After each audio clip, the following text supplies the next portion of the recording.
what you can see here is we have the speed and recognition zone, the avoid zone, and what I call the attack zone, okay? So from 40 to 40, that's our speed and recognition zone. Then we have our avoid zone from the 40 to the 20. Then from the 20 to the goal line or the ball carrier, that's the attack zone. That's where we have to go make plays. So I'll get into a little bit more detail on this next slide here. So as you look at this, there's a progression, right? There's a progression. So the first thing is your alignment and your takeoff. So we talked about our alignment, right? And that the takeoff is really, really important, okay? So great fundamentals will lead to success there. You got to be perfect every time. We're going to press the line. We're going to have sprint spot mechanics. Well, what is a sprint spot? Okay, so every kicker has a different approach. So it's really important as you're working with your kickoff team that the kicker, even if you're jogging through a rep, does a full speed approach and you do a full speed takeoff to the line. So what we're going to do, we're going to identify with each of our 10 players on kickoff, where do you need to start in relationship to the kicker to be full speed when the ball is kicked. So when the ball is kicked, we want you at full speed as close to the line as possible. Okay? So we're gonna find typically it's 2 to 2.5 yards from the football. So when the kicker takes his approach, no matter what it is, when he gets 2 to 2.5 yards from the football, everybody's staring at that spot on the field. As soon as he hits that spot, we're no longer looking at the ball. We're at a dead sprint straight down the field, right? Because we know, based on our practice, what we have to do to time it up. So we don't have to look at the ball anymore. We're staring at the sprint spot, right? Our outside foot is up. We're staring at the sprint spot. As soon as the kicker hits that spot, I'm eyes down the field, recognizing the kick. So that's really important to me, the sprint spot mechanics. Then you get into the speed zone, right?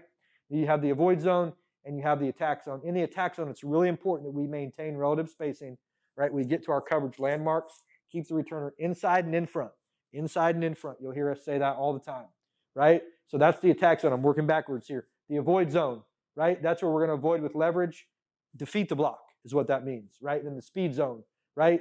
So after our takeoff, got to have great speed. We're going to be the first man down the field, right? Anticipate a return on every kick. So no matter where's the ball's kicked, 7 yards deep in the end zone, anticipate the ball coming out until it doesn't come out. All right. So again, I talked about the speed zone. I put this up here so you guys can pause it and look at it if you want to. I don't have to read all these words to you. It's important. No penalties. We're at full speed. We identify the kick, see the returner, recognize the scheme, maintain our relative spacing, right? So as you're looking at that, as you're looking at the speed zone, if you look at those gold words, that's the most important part of the speed zone, okay? Avoid zone. What the heck happens in the avoid zone, right? It's between the 40 and the 20, right? Once we're at our landmarks, right, identify who's going to block you. It's really important throughout weekly study that players know who the heck is going to block them, right? So as I'm now through the speed zone, now I've identified, all right, who's going to block me? Now, how am I going to avoid him, right? It may take contact. We would love to not have any contact in the avoid zone. That's why we call it the avoid zone. But if it takes contact, it's got to be minimal and it's got to be quick whenever you're in the avoid zone, okay? Maintain speed and to continue to accelerate. So you're going to see in some of these drills that I'm going to show you, you have to maintain speed while you're avoiding a block. If you slow down, you're giving them ground. You're giving them ground, and we absolutely do not want to do that. So set up a move to avoid without losing any of your speed, right? So don't stop your feet. That's the easy way to coach that. Do not stop your feet in the avoid zone, right? Then in the attack zone, it's exactly what we said it was, right? It's from the 20-yard line to the ball.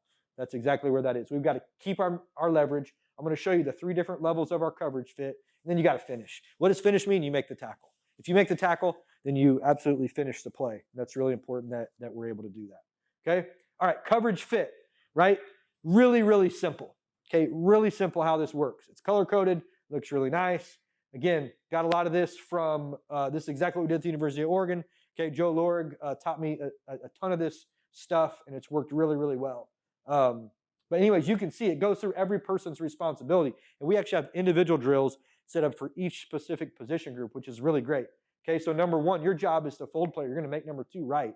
So what does that mean? Number 2, if you have someone who's going to make you right, you're an attack player, right? You're a football player. Go make a play. You want to have a really, really good player at the number 2 spot, right? A very dependable guy that you can trust at the number 1 spot. 3, 4, and 5, right? 3, 4, and 5. They're going to make a play on the football. Number 3 is a right shoulder leverage player. That means he's keeping the ball on his right shoulder. Okay. Number 4 is head up on the returner. Number 5 is a left shoulder player. Number 6, They're going to knife attack. They're going to hunt the ball. Go be a football player as the number 6. Number 7, you need a really, really dependable guy here. Who is your most dependable person? You can count on this person doing their job, right? They are going to defend the middle of the field.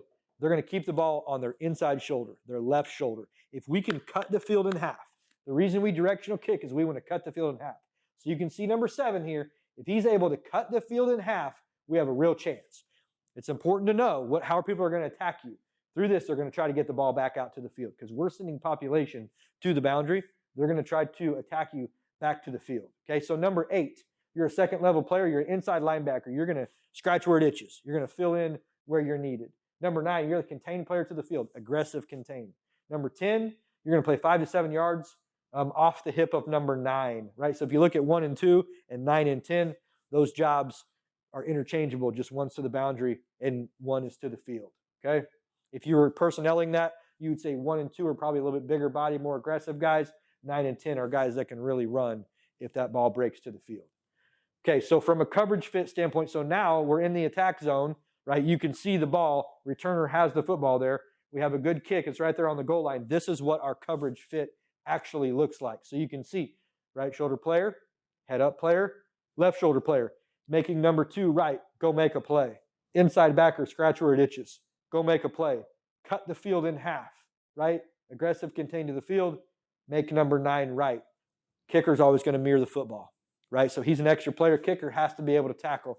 It's really important that those guys are able to tackle. But that's what the coverage fit actually looks like.